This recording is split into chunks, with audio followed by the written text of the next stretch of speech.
warahmatullahi wabarakatuh. Perkenalkan, nama saya Ika Zulfiana dengan NIM 2211050080. Di sini saya dari Prodi Ilmu Perpustakaan dan Informasi Islam semester 3 dengan mata kuliah Manajemen Pangkalan Data.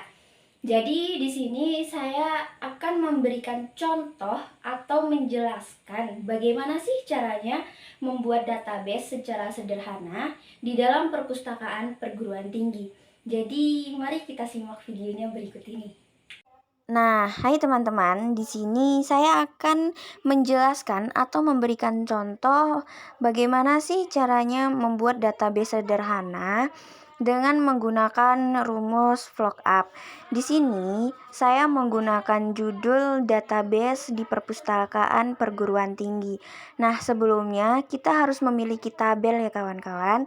Nah, di sini karena sebelumnya saya sudah membuat tabelnya, teman-teman bisa membuat tabel seperti yang teman-teman butuhkan. Di sini kita memiliki tabel nama anggota, tabel buku, tanggal peminjaman, tanggal pengembalian, lama peminjaman, dan juga ada tabel denda. Nah, di sini saya akan mencontohkan beberapa nama yang ada di tabel.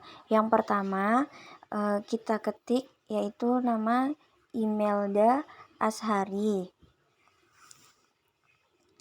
Lalu setelah itu kita akan menggunakan rumus VLOOKUP, ini dengan sama dengan, lalu kita klik VLOOKUP. Nah, dia akan muncul seperti ini ya kawan-kawan. Kita tap saja, kita tap.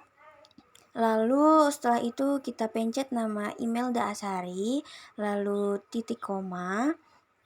Setelah itu kita blok dari nama anggota, tabel nama anggota ini sampai ke tabel denda. Setelah itu kita kunci menggunakan Fn plus F4. Setelah itu titik koma.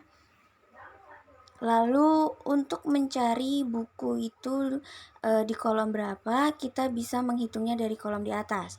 1, 2, 2, lalu koma, 0, lalu enter. Setelah itu akan muncul buku apa yang telah dipinjam oleh email.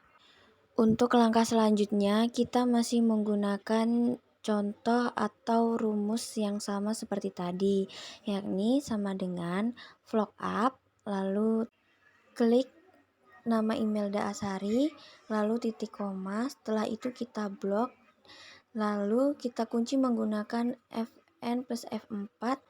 Lalu untuk tabel tanggal peminjaman itu berada di tabel nomor 3. Setelah itu koma, 0, lalu enter. Maka dia akan muncul tanggal berapa email meminjam buku di perpustakaan.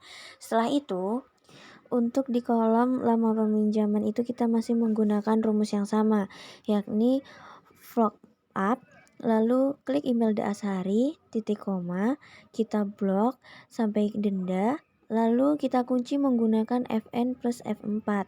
Setelah itu titik koma. Untuk mengetahui lama peminjaman itu berada di kolom nomor 5. Lalu koma, 0, lalu enter. Nah, dia akan muncul berapa lama email meminjam buku tersebut. Selanjutnya sama, masih rumus VLOOKUP. Lalu klik Imelda Ashari, titik koma, blok, lalu kita kunci menggunakan Fn plus F4, setelah itu titik koma. Nah, untuk di denda ini berada di tabel nomor 6. Setelah itu, koma, 0, dan enter. Nah, dia akan muncul seperti ini. Nah, di sini kawan-kawan bisa melihat apakah data dari Imelda Ashari ini sudah benar atau belum. Kawan-kawan bisa mengeceknya sendiri. Nah, di sini saya akan mencontohkan satu nama lagi tapi tidak mengetik rumus yang tadi. Contohnya seperti Usnul Yuza, lalu langsung saja kita enter teman-teman. Nah, dia otomatis akan langsung berubah datanya menjadi seperti ini. Dan kalian bisa mengeceknya sendiri apakah itu sudah valid atau belum. Nah, di sini saya akan mencontohkan atau menggunakan dengan cara yang lebih mudah.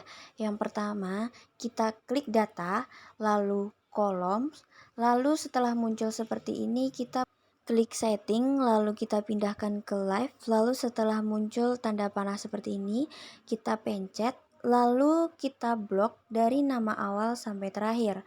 Setelah muncul tanda seperti ini, kawan-kawan, kita pindah ke input message. Lalu di sini kawan-kawan bisa mengetikkan apa saja.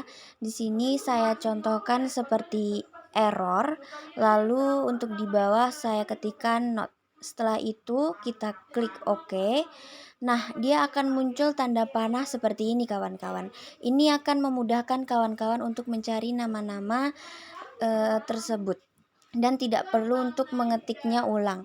Nah, di sini saya contohkan nama yang pertama itu ada di Imelda Asari. Nah, dia akan muncul data seperti yang berada di tabel atas ini.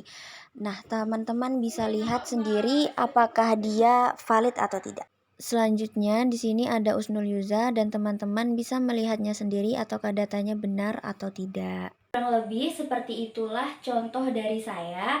Apabila ada yang kurang atau ada yang salah, saya mohon maaf. Saya akhiri. Wassalamualaikum warahmatullahi wabarakatuh.